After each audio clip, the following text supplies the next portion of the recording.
घरापासून दूर शिकण्यासाठी शहरात जाणाऱ्या 1-2 मुलींनी माझ्याशी त्यांचे अनुभव शेअर केले. त्या म्हणाले की ज्यावेळेस आम्ही ट्रेनने प्रवास करत असतो त्यावेळेस ट्रेनमध्ये असणारे 30-40 पुरुष मंडळी आमच्याकडे पाहून खानाखुणा करतात.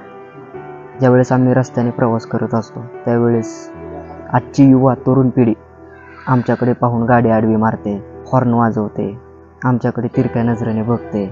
ज्यावेळेस आम्ही एखाद्या शॉपमध्ये शॉपिंग करण्यासाठी जातो आणि त्या शॉपमध्ये जर एखादा पुरुष असेल तर तो पुरुष आम्हाला पायाच्या तळव्यापासून अगदी डोक्याच्या केसापर्यंत मन भरून पाहून घेतो.